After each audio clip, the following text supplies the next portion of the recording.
Maurice, I thought you were better than the other two, but turns out you just the same.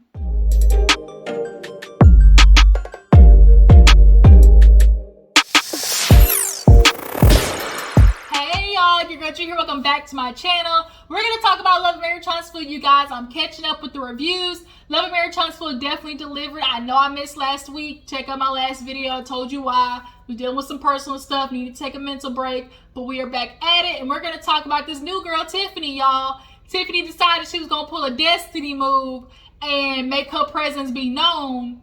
And I don't know, Tiffany. Girl, they was tearing you up on Twitter for sure. She pulled the destiny move where she came in doing this and then tried to backpedal and pop, talking about, oh my God, like, I didn't really mean to do that. Did I do that? If you're going to be messy, own the shit. That's all. Look, let me not get riled up. Let's get into the review. If you're new to my channel, hey, how you doing? Appreciate you for tuning in. And if you are a reoccurring visitor, you know, everybody who's a part of the Juice Box crew, hey, love you. Appreciate the love and support. Y'all constantly, you know, showing up for your girl, and that's definitely appreciated. All right? So let's go ahead and get into this episode. So we pick up where we left off. That's one of my favorite songs. If you haven't heard it, called Pick Up Where We Left Off. Go YouTube it. But nonetheless, we pick up where we left off, which is Tiffany. Don't do me, boo-boo. Don't do me. I hate when bitches do that. Oh, I wasn't trying to do that. I wasn't being messy. Like, oh my God, did I really come off that way? Yes. Quit trying to play me. So she basically tells Destiny that LeBaric was cheating. Like, she's like, oh yeah, I remember you. Like, he was getting an award or something, and I ran into you the next day, and I was like, oh my God, your outfit was cute. And you were like, that wasn't me. Ma'am, you just heard Destiny talk about she just got divorced to this man. Like, she's dealing with it emotionally. So Destiny got up. And in the confessional, Tiffany was like, oh my God, like, it's her birthday. She can cry if she wants to. I wasn't trying to do that. Like, oh my God, like, me saying that was really just triggered her, didn't it? How about somebody come up to you and be like, oh man, I ran into your husband at the store and the woman, you know, it wasn't you. How would you feel, Tiffany? And she's trying to play boo-boo the fool, and I don't like that because you're trying to play on my intelligence, Tiffany. And there is one thing I do not like is when bitches try to play on my intelligence. So she ends up getting up, and after Destiny comes back from the bathroom, she ends up getting up, and Melody's like, what you guys think of her? Like, she's awesome, right? And Destiny was like, she definitely is going to have a problem with Melody. We see it later on from the preview.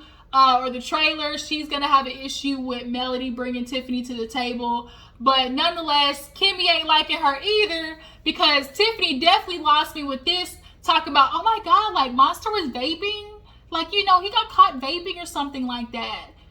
Ma'am, why are you talking about a child? Like, you are bringing this to national TV, and then other people are going to watch this and have their opinions of Monster. And you brought that up because you want to be messy. Like, I get it. Carlos King and Melody was on Twitter talking about, oh my God, we interviewed so many people and Tiffany won everybody over. And obviously, because so many people are talking about her, we picked the right one. It's like, yeah, I get it for reality TV. Somebody who's polarizing is always the best. That's why Kenya always comes back, because whether you're hated or loved, like, as long as people are talking about you, that's what they want.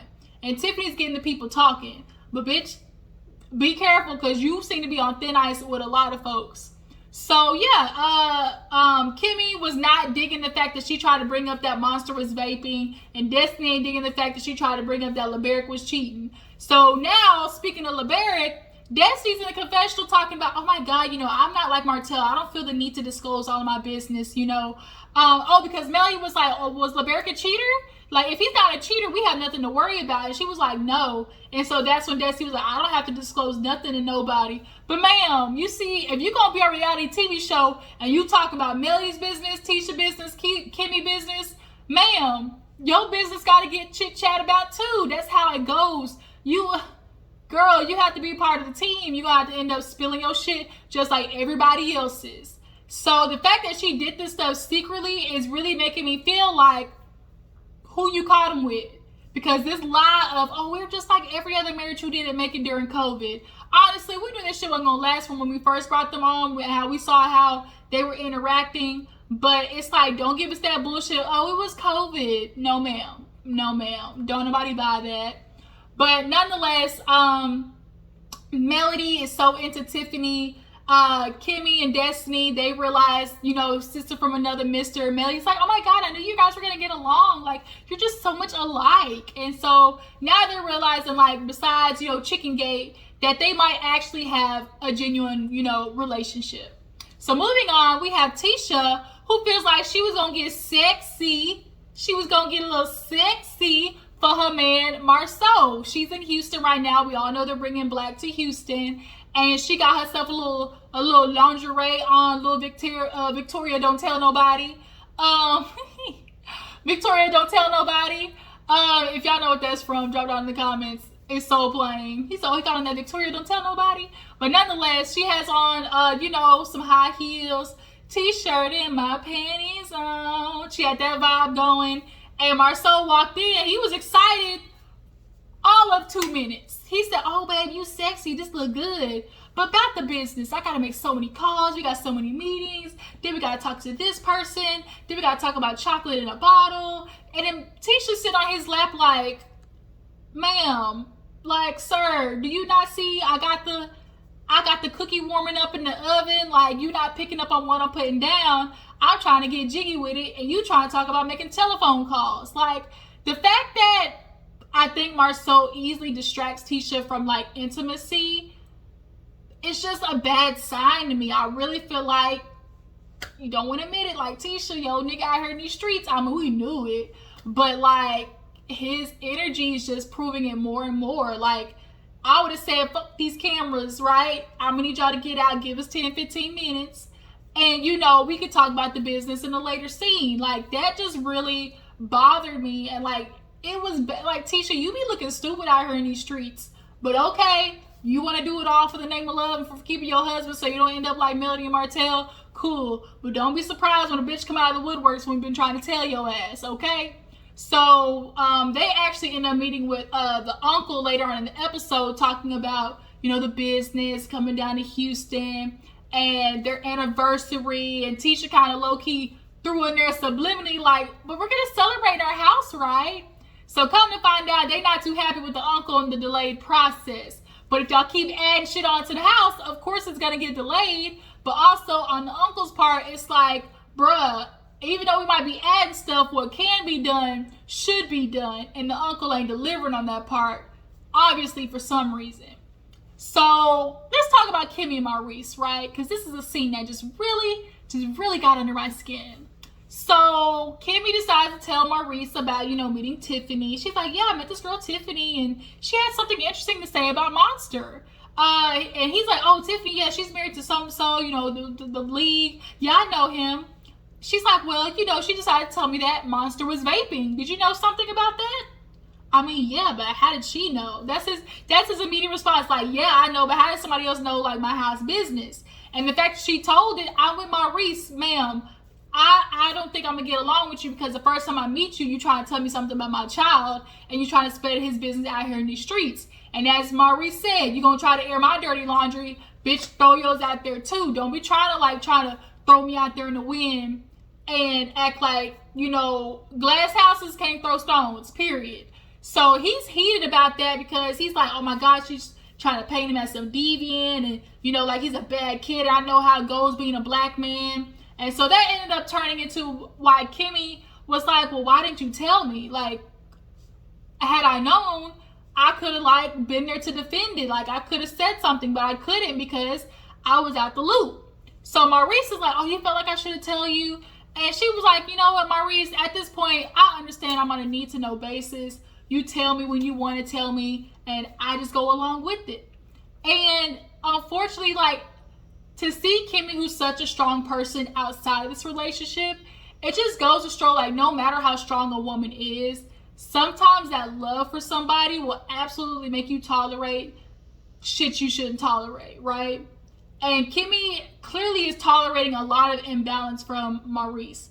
because now she's realizing she's not telling her stuff when it comes to Monster, but yet I'm really low-key raising this kid because you're not around. I'm cooking, I'm cleaning, I'm doing his laundry, I'm checking up on Monster. Like, she's doing all these duties, but then you don't want to tell her nothing about the goddamn child that she's helping raise.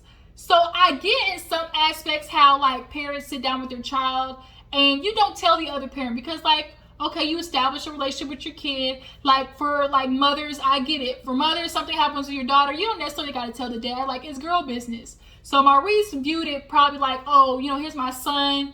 This is a man-to-man secret type situation. So on some aspects, I get that. But at the back of it, there is this part of, like, exactly what happened. If I don't tell my partner, what happens when the shit pop up? And it did. So she talks about, like, okay, you need to get with Monster before it gets like this, not after. Like, you sitting there having this discussion with him man to man, but you need to talk to him before. Like, he's here and you're not giving him that time. It's imbalanced. And every time she says something about, oh, Monster, Monster, Monster, Maurice kept going back to a successful black man, successful black man, successful black man. And it's like, okay, we get it. Successful black man, you got a job, you trying to make all this stuff happen. But what always comes first for a lot of men is this successful, providing, being there financially, you know, building this career. And it's just as important to be there for your kid. Men, providing, building a career, and striving for success is not enough of an example for your child of how to be a dad. You need to be present in your kid's life. And it's very obvious that you have decided that building this business as a black man, as you keep trying to put, I'm a successful black man, so I know how this goes. I know the thin line that he's walking. Okay, I get it. But be there for his mental and emotional development. And you're not. Like, a lot of men are horrible at that. Be there for your kids. It's not always about goddamn building a career and success and then you're prioritizing him at the bottom. And Kimmi's picking that up because guess what? When you're not there, guess who is? Kimmi. So that's why Kimmy's like, I just find it real, you know, ironic how, you know, I'm here with Monster. You don't tell me nothing about him. You know, you want to say you got it handled. And then it's like, if I offer any suggestion, you don't want to take it. You know, that's not true. Yeah, like, you say I'm always good with Jaylin, but the minute I say something, it's like, okay, but yeah, I'm going to do it this way. And a lot of men do that. They convince you. They try to tell you, oh, babe, I'm always open to hearing what you're saying. But already in the back of their head, they know what they're going to do. Guess what? I know somebody like that. My damn daddy was like that. Yeah, he would sit there and talk to you, listen to what you got to say. But at the end of the day, he already got made up in his mind what he gonna do, regardless of if your suggestion was better than his or not. A lot of men would rather go down sabotaging their own goddamn self with the situation because it's their decision. I'm the man, so I gotta be the leader. I gotta be right. So they would rather go down that than just freaking listen to a woman who possibly could be right. It's fucked up. It honestly is fucked up. Like, so many women are in relationships with men who really would rather, for the sake of their pride, go with their decision, even though they know the shit's wrong, or even though it might not be better, but will do it because it's, oh, I'm the man. You're trying to tell my job as a man. You're trying to be masculine. That's why nobody can be in a relationship with you. That's a whole nother argument. But you always talk about how good she did with Jaylin, but she can't offer any suggestions when it comes to Monster. And then in the confessional had the nerve to be like, well, I'll listen to you, babe, but you know, I'm just not going to do it what you want to do exactly when you want to do it. And that's not what she was saying at all. He kept trying to turn it into like her attacking him, and she wasn't. Oh, you're trying to say like, I'm never here. That's not what I said. Well, why are you making it seem like that? That's not what I said. She's like, I hear you. I understand you. Like, Kimmi is a very understanding. I fucks with Kimmi, y'all. I fucks with Kimmi heavy because she's very understanding. She is very objective. She has, you know, critical thinking, like when she's in a conversation with people. And she's hearing you, but you're not hearing her because you didn't like the fact that she told you You were failing at something. Maurice, we get it. Successful black man. Understandable. But what is a successful black man if your child is out there screwing up because you ain't around? Or your wife ain't there standing beside you because you decided your work that you can schedule because you're the owner, you're the business person. You can make it work around you, but you decide always not to. And now honeymoon shit, Kimmi has been fierce. How many times has Kimmi brought up that damn honeymoon for him to sit there and say, oh, I told you to schedule it, we would have went? No, she's looking for you to take initiative and do that. Not just throw it out there for y'all to do. The fuck? Like, Maurice really, like, I was so disappointed in Maurice. I thought, damn, he one of the good ones. Come to find out you ain't shit just like your brother. Y'all just like talking. Y'all like talking and hearing yourselves because y'all are the men. Y'all are the men in the relationship. Ooh, me, I got a penis. I got a penis privilege. Ugh. Honestly, y'all, I'm just like so not looking forward to getting into a relationship with a man. Like, I'm just not looking forward to it. I'm not. I honestly might be one of these bitches out here who, like, I'm just gonna have my career. When I have the mood to find a man, I will. But other than that, a monogamous relationship at this point in juncture and at this, time and generation, that shit might be for the birds, honestly. Matter of fact, y'all drop down in the comments and let me know. Is monogamy really, what women should strive for nowadays? Like, would it be enough for a woman to be career driven, have her own, have her own everything and just have a man when she wants? Drop down in the comments and let me know. Is that something that y'all would do? So moving on, because Kimmi's super pissed off at Maurice because he's not listening. You got me on a need to know basis. You don't want me to offer no suggestion with your kids, even though I'm raising the mofo. And you tell me, like, basically what I suggest is not good enough. So Kimmi said, I believe it when I see it. When he talked about, oh, I'll do better. Okay. So after that, what else happened after that? I'm trying to think. Kimmi. Okay, I think after that is when Marsaue and Tisha went to go meet the uncle, but I already talked about that. So jaylin actually meets Kimmi, y'all. So jaylin, has been working at Black. He's the general manager. That's what happened last episode. So I didn't really get a chance to talk about that. So nonetheless, Marsaue is blowing rainbows and pot of gold up Jaylin's ass.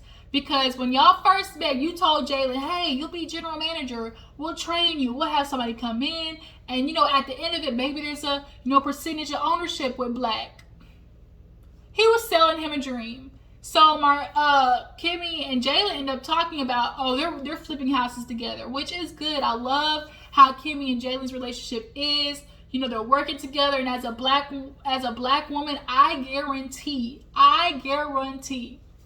Jaylin is going to have more success than Monster, because Maurice keeps trying to input himself in Monster, but you're not building a personal relationship with him. Kimmi has a personal relationship with Jaylin, and you can tell. And that's what really pushes kids, to like just a different type of level. I'm scared for Monster. I think Maurice is going to push him to a brink and he's going to break. But nonetheless, Jaylin's telling Kimmi about how I'm working at Black and I ain't getting no assistance. I'm not getting no help. Every time I say something's going on, they're blaming me. And Kimmy's like, I'm really low-key starting to feel like Marsaue set you up for failure. She's like, nobody in the history of anybody in our circle, when Marsaue said he was going to have somebody train you, thought that's what he was going to do. I think Kimmi knew this was some bullshit, but she allowed Jaylin to do it to actually see. Marsaue talks. He talks and talks and talks, manipulates, tries to convince you that, what I'm telling for you is really good for you, but it ain't. What you tried to do is get some cheap-ass labor out of Jaylin. You knew that, I got somebody who I know in the family. They was going to do all that work for a fraction of the price. And you didn't want to listen to Tisha, which is, let's get somebody in who has experience. Because at the end of the day, when you need to run a business, especially something like that, businesses like that fail within a year or two, you need somebody with motherfucking experience. And Jaylin told you last episode, hey, don't know what I'm doing. And every time I tell you I need help, y'all say, well, figure it out with what you got. And it's like, bitch, that ain't my job. I can't figure out with what I got when you the owner. Like, it pissed me off seeing that scene last episode. And then so for him to just like look at Jaylin like, well, don't you know you general manager? Bruh, you putting all this shit on me. Honestly, as Kimmi said, like setting him up for failure. Do I think he just wants Jaylin to like fail? No, but I definitely think he uses Jaylin as a scapegoat. When he knows he fucked up, I can put somebody there who is inexperienced, so when it does fail, it's their fault. Like, when it happens to fail, he was looking for somebody to blame, and unfortunately, that was going to be you, Jaylin. Jaylin, walk your ass up out of black, or get you a contract set on, okay, what percentage you're going to get in black, what ownership, whatever it is, because they have not revisited that topic ever since. I think Marsaue honestly was blowing smoke up his ass to get him all excited about working. And then now he's disappearing, leaving him at the shop all alone. Jaylin telling Tisha, bitch, I need help. She telling him one thing, Marsaue telling the other thing. Like, both of them, Tisha and Marsaue, like, honestly made me sick. Marsaue is bothering me. Like, Marsaue, how are you a general manager? I get you want to save money, but it's going to cost you more money in the long run to have somebody inexperienced versus somebody who knows what they're doing. I cannot. And like Kimmi said, Marsaue, you think Marsaue gonna sit there and admit that he was wrong? That he should have did what Tisha said, which is hire somebody who knows what the fuck they doing? I can't. Marsaue, Maurice, Martell, all of them jump off a cliff. Period.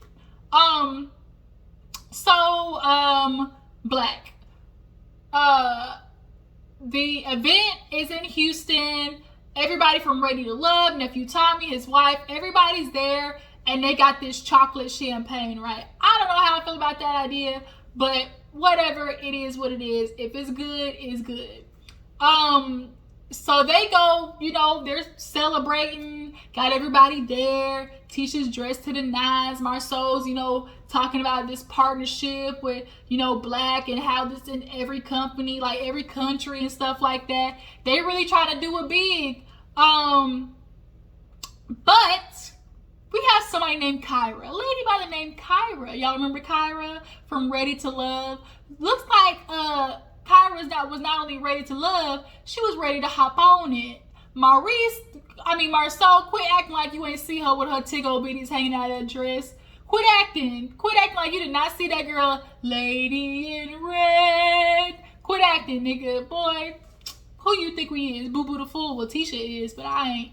But nonetheless, he's going around talking to everybody, and Tisha spots with her good eye, out the corner of her eye, she was like, Marsaue, ding, ding, ding, ding, that way. And it's beelines. When she sees him by Kyra, she goes, babe, hey, how are you? Like, she talked to Marsaue, but didn't even address Kyra, which was super funny. Like, why are you trying to, like, mark your territory, bitch? Everybody know he married. Everybody know he with you. But the fact that you were, like, so concerned and had to run up on him, Tisha is starting to prove, like, deep down, subconsciously, you know what the fuck people are saying might be true. Or it's true, you know he's cheated, and y'all secretly have worked through it. Which is also, I think, is another possibility. I do think that maybe early on in the relationship or something, Marsaue cheated, and she took his ass back. I would not be surprised if that happened, honestly. I really wouldn't. But she takes him to the balcony. She's like, yeah, I had to snatch you up. You know, that girl in the red dress is looking at you. He said, who? That's the reply you got to your wife telling you some bitch looking at you? Who? The fact that he said who makes me realize, like, oh, Marsaue, you running game. And honestly, at this point, can I be mad because Tisha's dumbass don't want to see it? Man, you getting played like a goddamn Mario GameCube or something. So she ends up talking to him and was talking about, like, they're like, oh, you know, we've been doing this, we're building this, I'm just so excited, you know, and to see women, like, you know, I saw her looking at you. He was like, babe, like, you're beautiful. And then out of nowhere, it cuts to Tisha crying. So I'm confused as hell. Why the fuck are you crying, Tisha, because you saw him talking to another bitch? Like, make that make sense. And the fact that you are crying, I don't know what they cut out, but nonetheless, the fact that you are crying an extension of that conversation, girl, your slip is showing, period. So last scene, we have Maurice and Kimmi getting ready to meet Kiowa and her husband, right? Here go Maurice. I got 7 minutes. I gotta go. Nigga, what? What do you mean? Where you going? I gotta go. I gotta meet with a lawyer. You knew this dinner was here, right? You knew this dinner at the time we were meeting. Why did you schedule something the same time that you were meeting Kiowa? Smart, successful black man, but your dumb ass go do some shit like that? Really? Make it make sense. So now he's telling Kimmi, you can talk for me. You know where my heart is. Kimmi's like, I'm not doing it, Maurice. I'm not doing it. I'm not speaking for you. Oh, but you know what I want to say? All of a sudden, Kimmi's good to go. She can't tell you what to do with your son. Can't offer no advice. But she sure can say what she can to Kiowa, huh, Maurice? The fuck? The hell? Why are we here in the first place? Because honestly, y'all are talking about a child that ain't mine. That ain't mine. That's not mine. But yet, I'm supposed to speak to Kiowa, a bitch who already don't fuck with me, who already don't like me, who already had every name to call me in the book but the child of God. And now I'm supposed to sit there and talk with her on your behalf, the father of Monster. And this is why Kimmi's talking about you are unbalanced. You keep using this excuse of, oh, I'm a successful black man, to be the scapegoat for why you choose everybody else over your kid and your family or Kimmi. And as Kimmi said, here I am once again dealing with the leftovers of Maurice because he decides what he's doing is way more important. How is not trying to figure out a co-parenting situation and the future of your kid who is vaping, why is that not on the top of your bucket list and that lawyer meeting couldn't wait 45 minutes? Like, Maurice, like I said, brother, I thought you was better than the other two nigglets, but you ain't shit just like them two. And Kimmi, I don't know how much longer she gonna last, but bitch, I'm praying for you. I'm praying for you. But yeah, that was the episode, you guys. Maurice, y'all tell me what you feel about him not necessarily taking Kimmi's advice when it comes to Jaden. I mean, when it comes to Monster. Do you think Marsaue and Kyra, rumor mill that he already fucked with Kyra. Do y'all believe that? Y'all believe Marsaue already messed with Kyra? What else happened this episode? What is y'all's thoughts on Tiffany? What's the thoughts on Tiffany? Y'all drop in the comments, let me know. How do you feel about her? We liking her? We not liking her? She a good addition? Next week, Tiffany and Destiny get into it, so that'll be interesting. But you guys, I appreciate you for tuning in. I love y'all. Be back, talk about Real Housewives of Potomac, and I will catch you later. Deuces.